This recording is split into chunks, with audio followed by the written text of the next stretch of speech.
This is Andrew from the Boy Genius Report. Today we're going to review the Sprint Overdrive. It's Sprint's first 3G, 4G mobile hotspot. We're going to start with a quick unboxing. We're not going to spend too much time on this.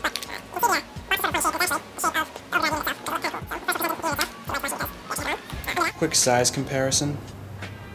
On the left we have a BlackBerry Bold 2 9700. On the right we have an iPhone 3GS. The unit itself weighs 4.5 ounces. It's a little bit heavier and a little bit thicker than its predecessor, the MiFi, but all in all we find the size not really to be a factor. It isn't something you're going to notice in your bag unless you leave it in the box. If you throw it in as is, it doesn't really add much weight, and it's pretty easy to carry. You could even have it in your pocket, dashboard of your car, any place. So size really not a factor.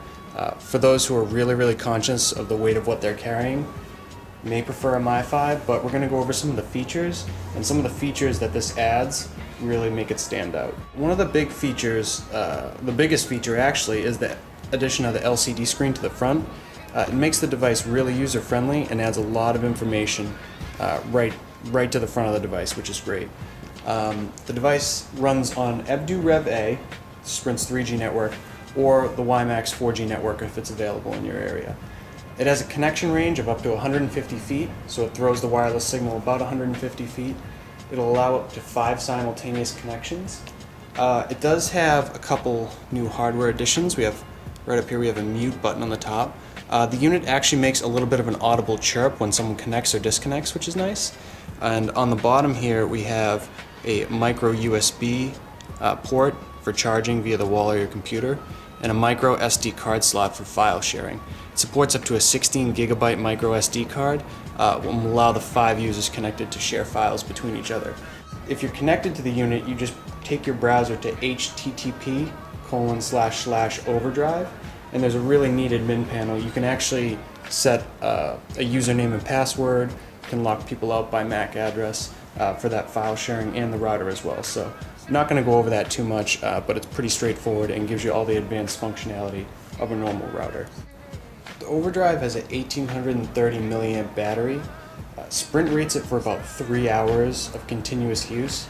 We found that number to be fairly accurate, with the exception of streaming video. If you're streaming video, you can expect somewhere between an hour and 40 minutes to 2 hours of life. But if you're just doing normal web browsing, sending email, surfing the web, you're gonna be fine. You're gonna have right around 3 hours, maybe a little bit more even. As far as connection speeds go, the Overdrive is very good. Sprint is known for having a very robust 3G network, and the Overdrive connects to that without problem and gives you that speed. During peak times, which is between noon and 5 p.m., we saw consistent speeds right around 700 kilobits per second. And during off-peak times, around 7 p.m. and later, we were seeing consistent speeds right around 1 megabit per second. We topped out at 1.2 megabits per second. The theoretical maximum on the device is just over 3 megabits per second. We didn't come anywhere close to that, but that's pretty much consistent with most mobile routers. In conclusion, we really like the easy setup. It's really easy to connect to the device. We really like the LCD on the front, and we like the micro SD card slot in the bottom. Some things we didn't like were just the 3 hours of battery life as compared to the 4 with the MiFi.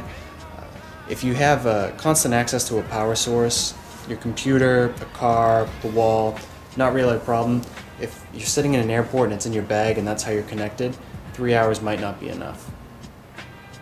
That's our review of the Sprint Overdrive 3G, 4G router. My name's Andrew, and thanks for watching the Boy Genius Report.